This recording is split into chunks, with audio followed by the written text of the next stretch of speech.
What's up, everybody? This is Rapscast, episode 11. I'm with my boy, Jacoby Mann. Say what's up. What's up, people? Episode Snake Eyes. It's Rapscast. We're here to give you all things Raptors. It's what you need. It's right now. Rapscast Friday. Let's jump right into it. Yes, Around we the shall. league, Jacoby. Mm-hmm. So, big news this week. KD out for the rest of the season. He had his foot surgery. He's gone. What does that mean for the Thunder? Well, it means that they can't dream of winning a championship. I mean, if they even make the playoffs, they'll probably be matched up with Golden State in the first round. And without KD, I don't think they provide much of a matchup for them at all. I think it'll be a pretty quick series. Their hopes and dreams are tarnished, Kyle. What can I tell you? Their best player is out, and he's not coming back for the rest of the year. He's had a horrible year in terms of injuries. He hasn't been able to play consistently, and the production hasn't even been there. I mean, it's been a tough year for KD. Still one of the best in the league, I think, but he needs to get healthy and come back. What do you think? Let me ask you a question first, because you said their best player's out. And, you know, I just got to ask this question for the sake of asking. Of course. Is Kevin Durant their best player right now? Well, right now, Russell Westbrook's pretty damn good. yes, I think Russell Westbrook is damn near MVP caliber right now. I mean, the triple-double binge, averaging like 28 points a game. We've seen a new Russell Westbrook with the absence of Kevin Durant, absolutely. So is he not the best player on that team? He has a higher ceiling, KD does, than Russell Westbrook, for sure. I mean, he's more of a nightmare for the other team, and he can just go off all the time. You can't stop him from putting the ball in the net. So if you're asking me, I think KD's more of a force in the NBA. Okay. Yeah. So what do I think? I mean, you said it pretty well. I think even with him out, I think they're a pretty scary 8th seed. If they're going to fall around 7 or 8. I think the Golden State Warriors will beat them with KD out, but I still don't think it will be a cakewalk. This is a very, very veteran-laden team. They know how to get far in the postseason, and yeah, they do have some younger guys now that they brought in Cantor and Waiters, but they still have a really balanced attack, and we still got to remember that. I mean, I can't make the assumption that Enes Kanter will play very well in the playoffs because he's never been there, but he's been playing unbelievably well for the Thunder, and somehow overnight he just developed instant chemistry with Russell Westbrook. Right. So and it makes you think, like, how many players in the NBA are just playing on the wrong team and are actually so much better than, what their stat line would reflect. That's such a good point. And I find that once players find that system they like, they really do what it takes to stay there just because they're having fun. Good luck. I mean, good on Enes Kanter. He really revived himself. Yeah, so he's playing great. And, they're well coached. They know how to win. And, we speak about that a lot. Knowing how to win is a very important skill in the NBA, and knowing how to win in the playoffs is not the same as the season. They know how to win. The Golden State Warriors, they've been in the playoffs a lot recently, and, they're going far. They're going to win, okay, against the Thunder. But I don't think it's a cakewalk. It's not the Eastern Conference, and this is a scary 8th seed team. Where this means for next year, I mean, KD's going to come back. We got to hope he stays healthy, and, I mean, the OKC Thunder, on paper and how they've been playing, has been one of the best I've seen them in a while. I mean, it used to just be the Westbrook-KD show, and everybody around them, there wasn't really anything around them, but really now they've built such a complete team. I mean, you have Steven Adams, Cantor, Waiters, Anthony Morrow, amazing. But that begs the question, when KD does get healthy next year and he comes back into the fold, does that change what OKC basketball is now? Yes. Does the new formula that's been working quite successfully, seeing Russell Westbrook be the best player in the league, it goes right back to what it used to be? You got to share the ball. I mean, Russell Westbrook, he knows when the best player on his team goes down, those touches have to go somewhere. Why not give a little more to the other best player on the team? So he knows once KD comes back, his shots are going to go down, but his shot efficiency should go up. Mm-hmm. So he might not take as much shots and use the ball as much, but he might convert at a higher rate. That's what we should expect. But let's just jump back to the short term. I mean, it's sad to see him go out, and it's sad. I wanted to see the Thunder go on I wanted to see the Thunder against OKC full strength and just watch the bloodbath. That would have been one of the best first-round series I've ever seen. Definitely the best in the NBA from what the matchups look like so far. Yes, absolutely. Yes, for sure. So let's jump to our second topic. Sure, man. I think this one's a little more lighthearted. Yeah. And we're a little bit late on it, but Marcus Smart just, if you haven't seen it, go YouTube it. He just fully punched Matt Bonner in the balls. Yeah. Right out. Like, no holds barred. Yeah. And really went Mike Tyson in it. Yeah. Well, it was more of almost like a bowling, like he was tossing a bowling ball. It was like an underhand swing at the nutsack. Yeah, it almost looked like an art form of punching someone in the balls. It was a beautiful nutsack, a beautiful sack. Yeah. He sure paid the price for it, though. Booted out of the game. Yeah. Suspended for 3 games. Yeah, well, I mean, I think that's appropriate, personally. Yeah, he even said in an interview after, I think it was appropriate. Yeah. But, I mean, it's quite a good clip. I mean, they tell you when you set a screen to, like, grab your nuts. I don't think that's what they're trying to tell you to be ready for. Yeah, I don't think that's just make yourself small so you don't get a... I think it's more... So you don't get a moving it's more of an accidental knee. The guy doesn't realize he's running into you, and he picks his knee up, and all of a sudden that's in your crotch. But this was like a Jet Li WWE little whoop right in the nutsack. Yeah, definitely one of the funnier plays. Right on Shacking a Fool. I hope it goes right up there. It was a good moment. I'm sure it'll be there. A funny moment in basketball. And Gerald Wallace after, commenting about, that ball sack attack, said, I really like the intensity that Marcus Smart plays with. And I really like the intensity that Marcus Smart plays with, too. I'm a huge fan of his. But that is a great comment to make after he gets... When asked about this incident. Yes, yeah. I like the intensity. He's willing to go for the nut shot.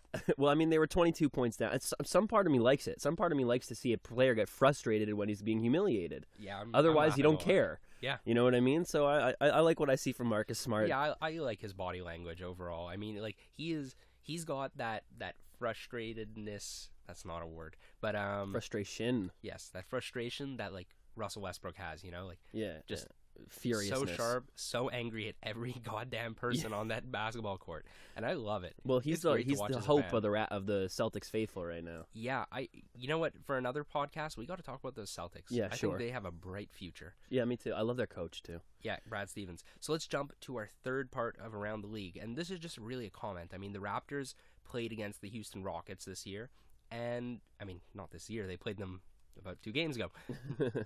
And we got to see Clint Capella, who's a rookie they drafted in the late 2nd round, a little bit after Bruno, play. And Clint Capella was supposed to be a project. He was thinking about staying overseas for another year. He was known as a shot-blocking power forward center, really, really long, really athletic, and, again, really, really long. So we got to see him play a lot because they have a really depleted front line with Dwight Howard out for a bit. He looked really impressive. What did you think? Hard for me to comment on him exactly. Okay. I'm not aware of his draft situation, the whole 2nd round thing. First round. The first round. I thought you said he was just a little after Bruno. A little after Bruno. Yeah. Anyway, I didn't really keep a keen eye on him. I wasn't trying to look at his production exactly, but I will say about the Houston game that I think the Raptors, it was a very important step for the Raptors, and in fact, it was a must-win. It was a very big win. Yes, they had to take it, and they did. I mean, when I saw it getting close, I started getting nervous because I thought this could be the straw that breaks the camel's back should the Raptors lose this game by 2 points. Like, their psyche will be forever affected. Yeah, that was a big win, and, a real showdown between DeMar and James Harden. Yes. Taking out one of the favorites for MVP. And DeMar bested him. It was an amazing game from DeMar DeRozan. Probably one of his best. I think he had a career high. Career high in points. Tied his career high in rebounds. There you go. Played unbelievable. Made James Harden send him to the line 17 times. That's what star players do. Yeah, and he really, he outshined James Harden big time that game. Okay. Yeah, but if you want to show Mr. Capella some love, go right ahead. Yeah, so Clint Capella, he played really well, and I mean, he's not playing like Andrew Wiggins getting 14 or 17 points, or actually Wiggins got over 20 points against us yesterday, but he just looked fundamentally sound. He was in the right place. He played with intensity, really long, blocked some shots. I was really impressed with him, and I gotta say, like, I was looking at him before the draft as maybe someone we'd get. I thought we were going with KJ McDaniels. I was wrong, but he looked good. He's gonna be one of those guys that we're gonna probably say, unless Bruno just erupts into a superstar, he's gonna be one of those guys. I think that we say we missed out on him just because we both talked about that we need, just a depth piece at the 4-5 position that plays defense and block shots. Athletic defensive big. Yeah, who block shots, and that's what this guy is shaping up to be, and it looks like he has the right instincts. So I'm kind of sad that we missed out on him. Too bad. Look, and Bruno could turn into some kind of force. He could. A Greek freak type force. He could. We're going to talk about that more in the starting 5. Let's jump into quick predicts, though. All right. So this week, again, we're doing another lightning round, just quick questions, Jacoby. So most of mine are yes, no. There's one that's just, asking you quickly. So no explanations, just give me a yes, no type thing. Okay? All right, you got it. You first? You know what? You go first. I started last week. All right, you ready? Yeah. Do the Raptors retire DeMar DeRozan's jersey? Yes. Do they retire Jonas Valanciunas' jersey? Too early to say. No. Is Masai Ujiri the GM for the next 10 years? Oh, thank God. I pray to God every day he will. Who's the best defender on the Raptors? James Johnson. Who's the best three-point shooter on the Raptors? You know what? That's a good question. I don't even know. Is it Terrence Ross? In my opinion, it certainly is. Yeah. Okay. He's too nice from out there. Who is the most athletic Raptor? That's James Johnson. Who is the handsomest Raptor? That's Kyle Lowry. That guy he's like a Playboy model. The okay? babyface assassin? Yeah. Who's the least handsome Raptor? Ooh. Oh, man. I don't want to throw anyone under the bus. You got to, man. I got to throw someone. I'm going to go with Tyler Hansbrough. What? No! Just because I know it'd piss you off. Oh, of course. Yeah. Even with Steamsma in the fold, you pick Hansbrough. No. Even with Grievous Vasquez in the fold. Grievous Vasquez is a beautiful young gentleman. I would have to disagree with the beautiful... I mean, okay, yeah, I'm going with he has a Grievous beautiful Vasquez. soul, I'm Kyle. going with Grievous Vasquez. Okay. That was just a dumb pick. And my last question of the rapid fire round, do the Raptors hit 50 wins next year? Next year. Yes. Yes. Fantastic. Okay. Wishful thinking. Yeah. I'll go with mine. So I'm so ready. yes, no's. James Johnson plays 16 minutes or less per game in the playoffs. Yes. Wow. James Johnson is a large reason we advance to the second round. No. James Johnson goes into Super Saiyan mode from Dragon Ball Z and is our best player in the first round of the playoffs. No. No, okay, you're not on this one. Terrence Ross rises to the occasion and plays just great basketball in the first round of the series. Absolutely not. It's noer than no. Noer than no.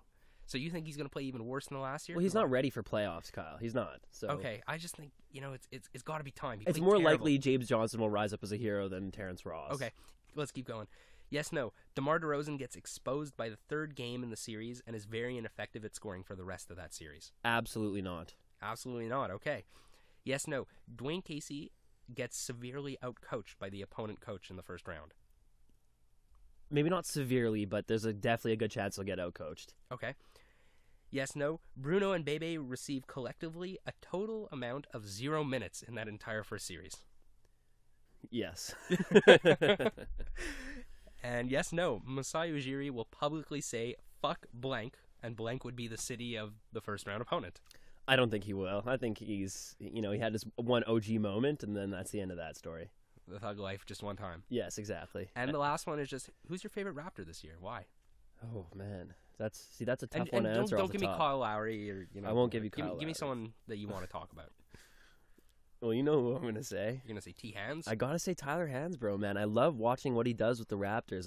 I find like his attitude and his way of playing is very contagious. He just comes in, and we talk about Marcus Smart has intensity, or But the difference is Russell Marcus Westbrook. Smart has skill.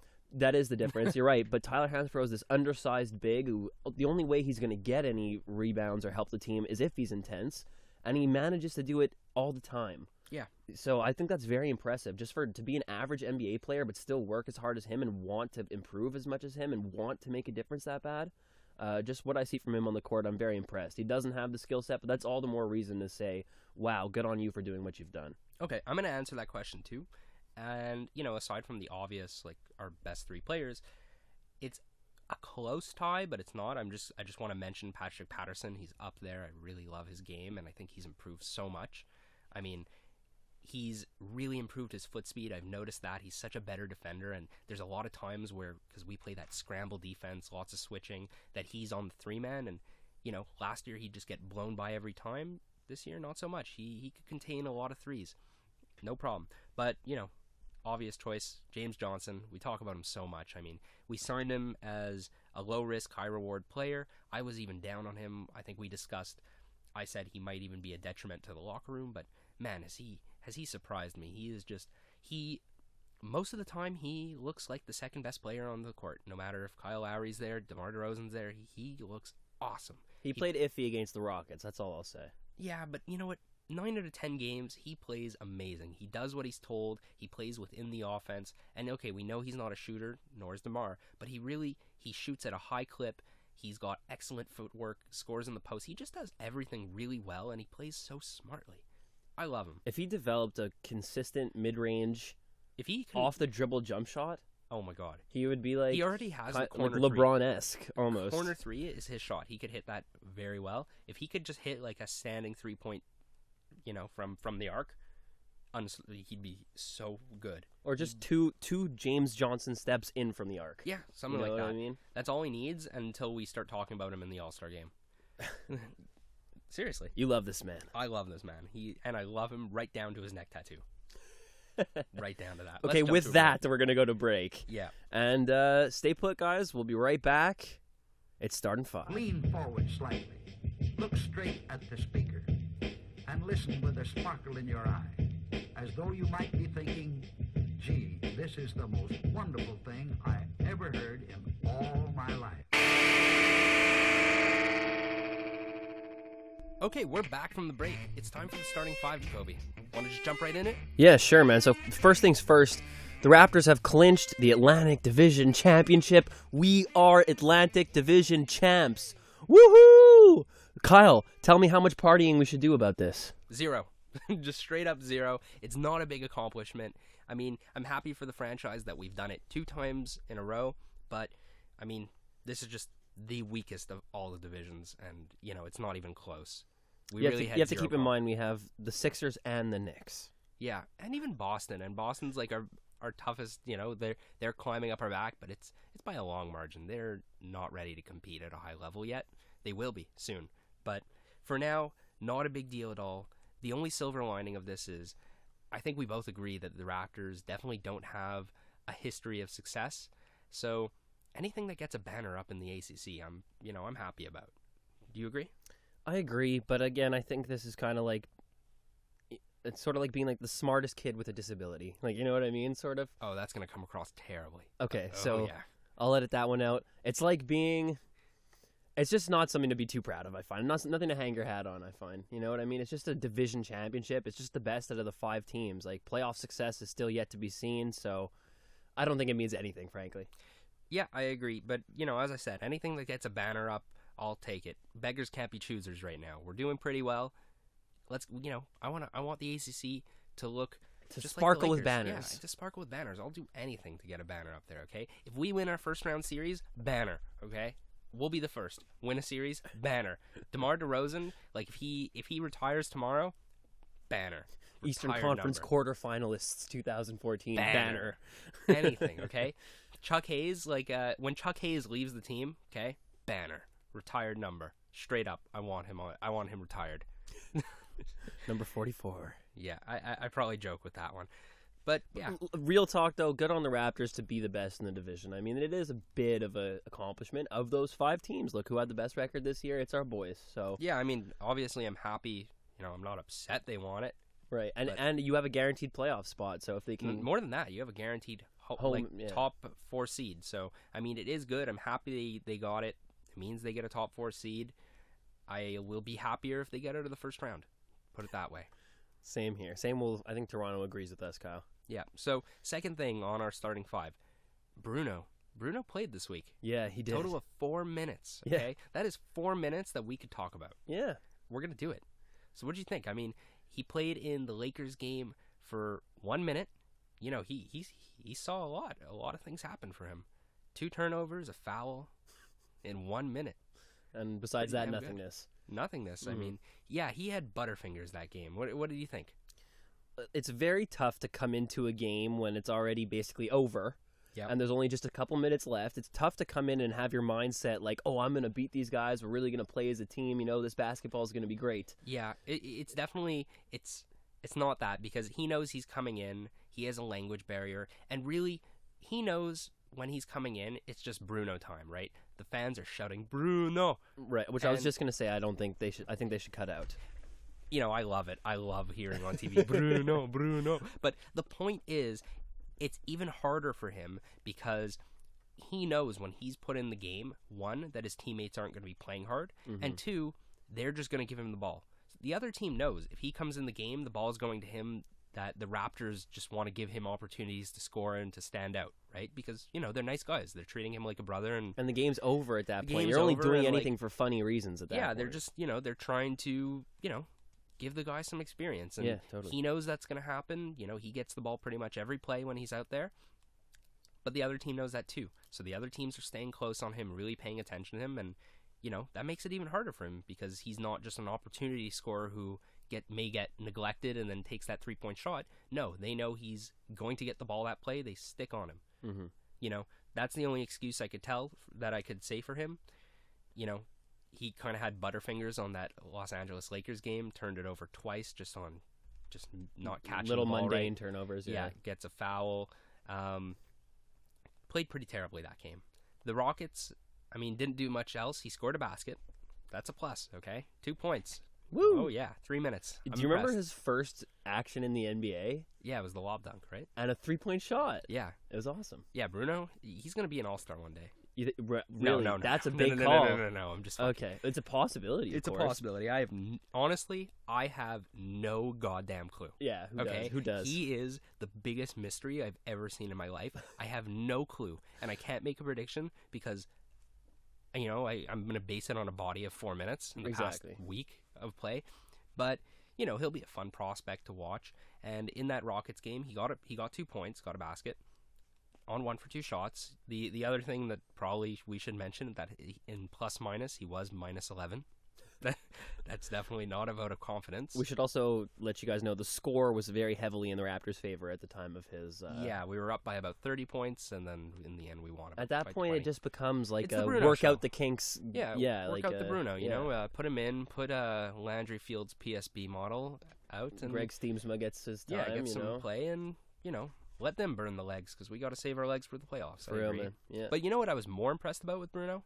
And it wasn't Bruno, it was Bebe. Bebe was on Instagram, very happy that Bruno played. He posted a picture saying, my favorite Raptor, my brother, played this game, and he played so well, and I'm happy. I love Bebe. He's a good guy. He does seem like a very nice guy. He seems really happy. Yeah. And I like that him and Bruno are friends, and more just so I could say Bruno and Bebe in the same sentence. Genius move from Masai to bring in another Portuguese speaker, eh? Like, that was very important. Yeah, 100%. Yeah. If not, Bruno might be a little bit of an outcast. Yeah, and also, just what a ballsy draft pick, I'm just realizing. You know For what I Bruno? mean? Yeah, for Masai to go out there and draft Bruno. That's going to be, yeah, you know what? We talked about is Masai not taking risks. That's a freaking goddamn risk. Yeah, exactly. Yeah, we could have gone, who were we just talking about? We were just talking about Clint Capella. Mm-hmm. We could have got him. KJ McDaniels is the biggest one. Come on. 100%. Rondi Hood. And we went with Bruno. Well, I look, really hope this pays upside off. rules all, so we'll see what happens. I mean, with he that. definitely has the body for it and the work ethic, so we'll see how that goes. I mean, I'm rooting for Bruno. As am I. At the minimal reason, just for his name alone. Only Bruno in the NBA. Bruno. So number 3 on the starting 5. Yeah. The Raptors made a collaboration with Ovo and Mitchell and Ness. They made a whole Raptors line of clothing. Looks pretty dope. You seen it? I haven't. I'm assuming it's black and gold. Black and gold, old Raptors logos with the dino. It's looking sick. It's just straight up really nice. Drake inspired. Yeah, I mean, like, as far as, like, sports clothing goes, very nice. I mean, just cool. Straight up. Like, I'd wear it around city. Only thing is it's damn expensive. Like, $60 for a t-shirt. For a Raptors t-shirt, that is not what I want to pay for this. I will never, ever pay that much money for a t-shirt, ever. No? I don't care if it's made out of 40 million karat gold. What if it's a fur t-shirt? It's a fur t-shirt? Yeah. I don't know why. I'd look like an idiot wearing a fur t-shirt. Like I guess you would, but, like, would you pay the $60 for it? If I can flip it for 80, maybe. That's fair. But you wouldn't pay the $60 for a Raptors t-shirt. Like, it's got to be a really nice Raptors t-shirt. It's a nice Raptors t-shirt. And what about the sweater? The sweater's $160. You go on the site. There's a video of Lou Will playing basketball in that sweater to the song 6 Man by Drake. It's just pretty damn sick. Like, it's really cool. I wouldn't spend the $160 on it. Nor would I'm I. too cheap. But I mean, good for those who do. Yeah, good for those who do. Like, when I know one of my friends specifically is going to get one of the pullovers, and I'm going to see it and drool. Straight up. It's going to be so You can nice. raid his closet when you have the chance, I guess. Yeah, if only I was his size. Oh, too bad. Is it Jacob Dabrowski? No. It's Sam, Dylan. No, Sam Shiner. Oh, He's yeah, going to he get is it. a small guy. Yeah. So, number 4 on Yeah. the starting 5. Just playoff talks. Like, what I want to know is we're getting close to seeing who we're going to match up with. Who's your ideal matchup? You first, Kyle. round. You first. You know, I was gonna say either Boston or the Bucks because they're both really young. The only thing that scares me about both teams is that I think both coaches could really outcoach Dwayne Casey in the X's and O's. Absolutely. in the playoffs, when it slows down and it's really set plays. I think Brad Stevens is such an underrated coach. He's going to be unbelievable. Like, he's going to be one of those illustrious coaches, like, coming 5 years from now. I think Jason Kidd's also a really good coach. I think we've seen it. He really outcoached Dwayne Casey last year in the playoffs. And he's still inexperienced. He's been a coach for a minute, really. Yeah, and he's done amazing things with I the think Bucks. I think he has a very promising future. Yeah. So I'm going to say the Celtics, and I'll go with the Celtics are a reach. I think they're in the 8th seed right now. They're tied for the 8th seed. Yeah. So they're a reach to play us. Right now we're most likely to go. You know what, actually? I wanted to go with an even bigger reach. You know what? I'm going to change what I said. My ideal prediction, my ideal matchup is the Washington Wizards. For the reason that, okay, they have Paul Pierce, aka the Kyle Lowry stopper, but on that I don't think Randy Whitman's that great of a coach. And Bradley Beal's been pretty injured all season, so I'm hoping that Beal's out.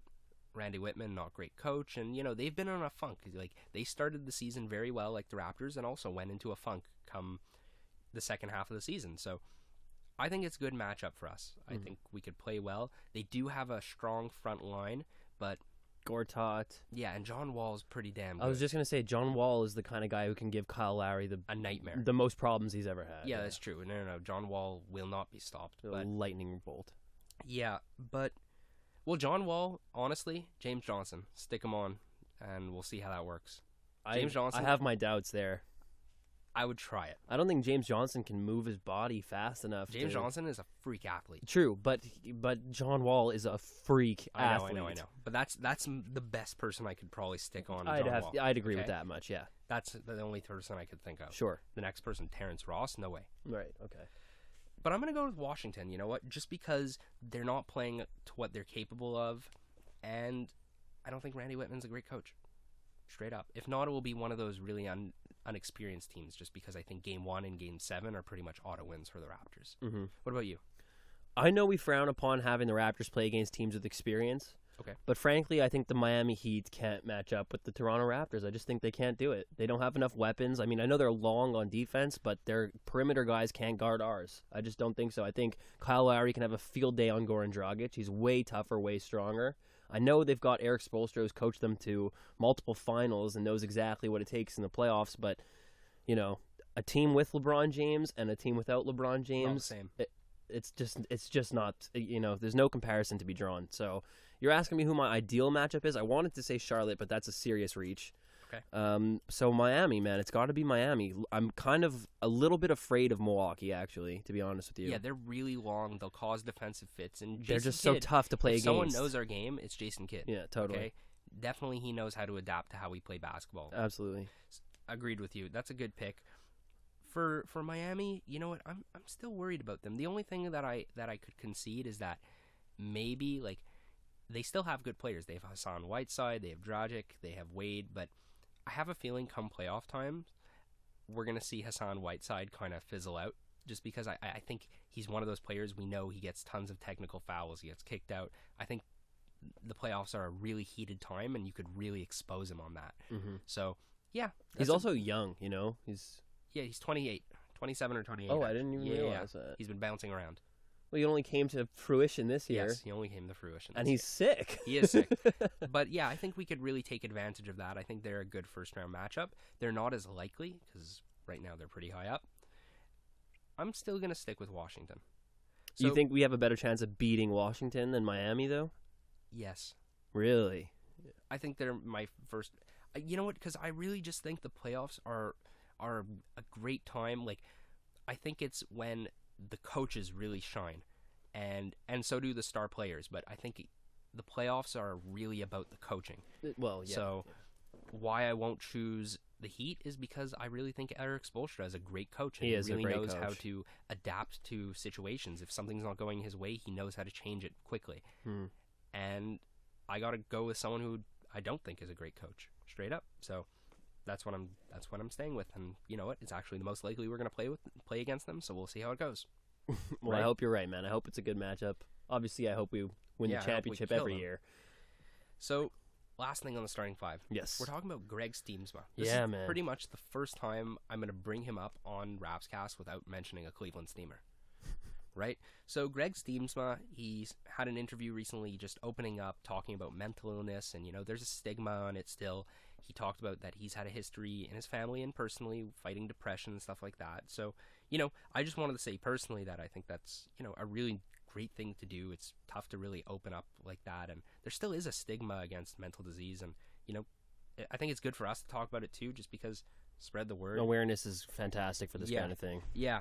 I think it's really nice that he did that. It's really tough to open up. And what I really wanted to say is that, like, for a guy, like our 15th guy on the roster who, plays like 0 minutes ever, he's, good guy. Like that I guess that's the guy I want. I'm happy we have Steamsma. I've been saying that I wish we went with Jordan Hamilton, but you know what?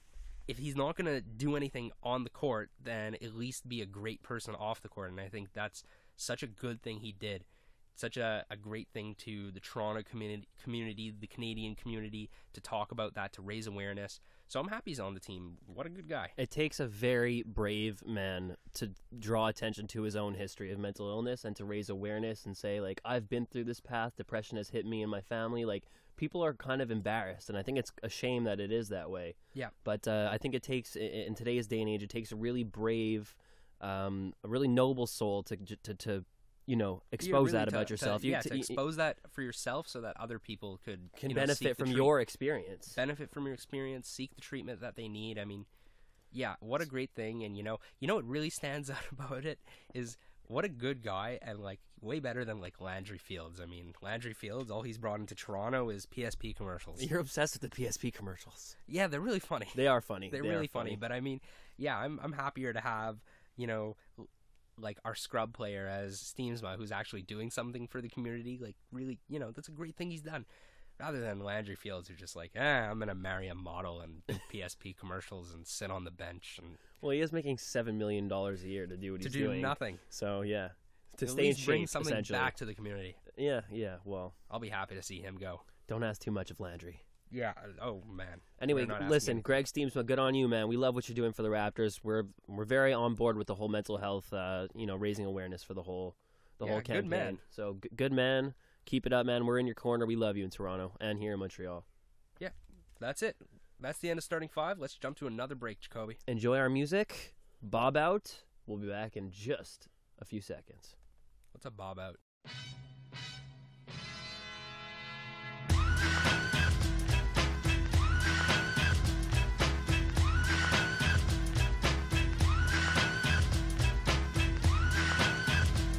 Welcome back from the break. It's Rapscast, but you already knew that. And right now we are going to go into Be a GM. Today we've got the Cleveland Cavaliers in mind. Kyle, tell me what's going on in Cleveland, buddy. So, we kind of never talk about Cleveland, and I kind of, when I write the episodes, I kind of do it on purpose just because there are two teams I really don't like talking about. It's any team that has LeBron James and the Golden State Warriors, just because they're, they're too easy. They're too easy. It's just, they are talked about way too much in the news. But you know what? I had a cool idea, and we'll talk about it. I think it's interesting. So the only question I have this week is, if you are the general manager of the Cleveland Cavaliers, if you're David Griffin, right now, do you regret making that Kevin Love trade? So the reason I wanted to ask this is that there's been a lot of headlines in the news that, LeBron and Love have beef, or more accurately, they don't have beef, but they're not on the same page on the court, and they're not really friends off the court. It doesn't seem like they have that, like, team camaraderie that you want, and those are the things that you really need to go make a deep postseason run. So there's that, and also Love isn't playing great this season. He's not used very much, doesn't take a lot of shots. He sits out in fourth quarters because of his defensive liabilities. It doesn't seem like a great fit. No, it doesn't at all. So, and he looks pretty miserable, straight up. So if you were David Griffin and you have your perfect 2020 vision hindsight, do you regret making that trade, giving away Wiggins for Love? I do. I mean, I was not high on this trade when it happened. I realized I understand why he did it, because LeBron's only got a couple of years left. Yeah, they had a window. You understand? Yeah, they needed established players right now to fit the win now mentality, because LeBron's he's not getting any younger. Agreed. What I think, I don't think it's going to take Wiggins very long to get pretty close to his ceiling. He's a great basketball player. He's receptive to coaching, and he works hard. And I think it's not going to be long before he's like a legit NBA player.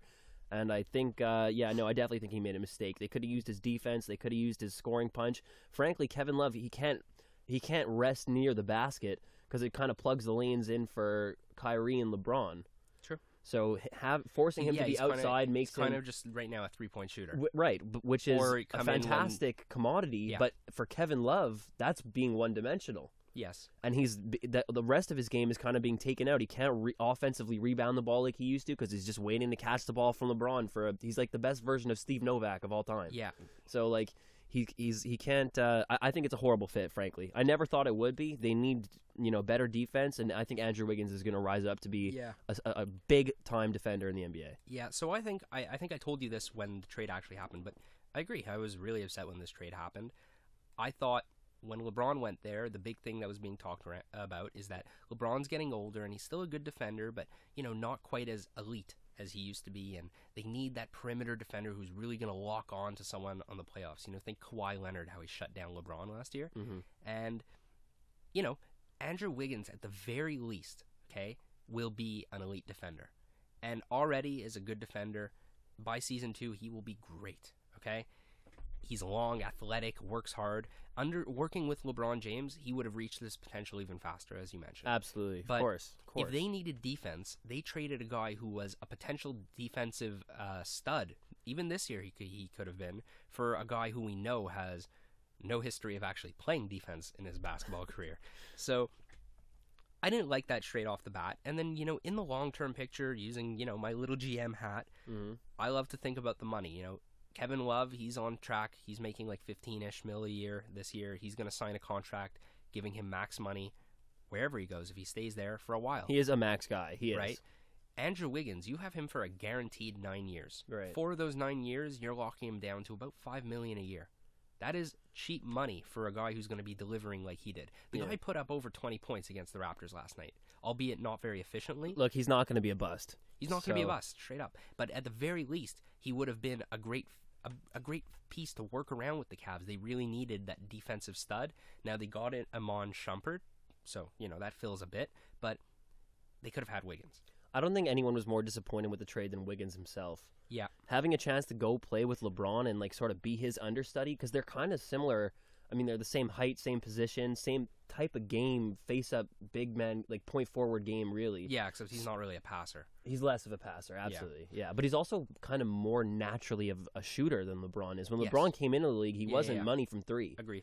And Wiggins you can't leave him open. Nope, Wiggins is playing great. So, I think he was really disappointed, and so am I. I would have loved to see our Canadian boy get a chance to, operate under the tutelage of LeBron James. And then, moreover, I think me just personally, I'm really high on Tristan Thompson, another Canadian, and, Love and Tristan Thompson, they're not exactly similar players, but they kind of fill a similar role in the team. Rebounding. They're both just rebounding bigs, not great at defense, definitely not shot blockers by any means, but they rebound, they offensive rebound, they play hard. And they score opportunistically.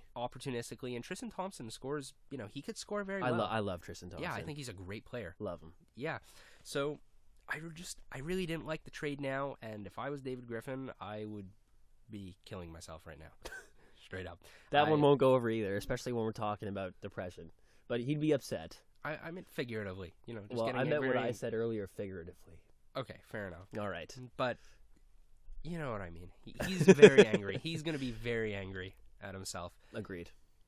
Yeah, so I think it's time. The King in the North! The King in the North! Yes. The King in the North! The King in the North! The King in the North! So who's our King of the North? It's DeMar DeRozan, Kyle. I don't think this is, as far as I'm concerned. Yeah, I was debating Jonas Valanciunas. He had a really complete game. You love that man. You know what? I just really like JV this year. I talk about him so much. You do. He had a great game against Houston too. 15 points, 9 rebounds, 5 blocks. Which is blocks. I want to tell you that's the most important game the Raptors have played in the last 15 games. Yes, was agreed. that one? Agreed. It was a statement game. Yes. If there is such a thing as one statement game, yes. But DeMar DeRozan, career high in scoring, 42 points, 11 rebounds, tied his highest mark before then. And more importantly, we kind of mentioned it before, but he went up against someone who might be an MVP frontrunner, and, you know, it was a head-to-head matchup, and he clearly won. Clearly. Wasn't even a debate. Really exposed James Harden, made Harden foul him. He went to the line a ton, scored at will, got rebounds, just did everything. Almost like, you know, early season Kyle Lowry, just was everywhere that game. And, you know, the funny part about that game is I was watching him like, wow, he's like scoring a lot. And I didn't quite realize he had 42 points. Yeah. Until the game ended and I looked at the box score, I'm like, holy shit. Cow, right? Yeah. The guy, wow. I was just like, wow, like he's scoring nice. Like, isn't it cool to see what what he can do? Yeah. But we'll see if he can do that incredibly, like consistently. Yeah, That's I'm really hoping. I think over time it'll get more consistent. I don't know if he can do it game to game. I mean, he'd be the best player in the league, wouldn't he? At the very least, he gets our King of the North. Yes, okay? absolutely. This week, you deserve it. I'll even go a step further, and I will say DeMar DeRozan is by a considerable amount in first place as the best player on the Toronto Raptors. Wow, that's big. Yeah. You know I'm a big Kyle Lowry fanboy. I know you are. But Kyle Lowry's been like he's not been damn near well. invisible recently, almost. You know what I mean? Like he's yeah, but he's been pretty damn good that first half season. I don't definitely know. I don't true. know. And last year he obviously. Yeah, I don't know. I'm not ready to say that. I believe it with every fiber of my being. That's a good. You know what? I'm happy you made that prediction or that call. Yeah, there you go. You know what? Cool. I'm not gonna make it though. All right. Straight up. So I guess that's just, let's wrap up the show. We're done. That's the end of episode 11. Man, these are, you know, they come and go. By. We've been doing this for 11 weeks. Yeah, man. We've gotten better.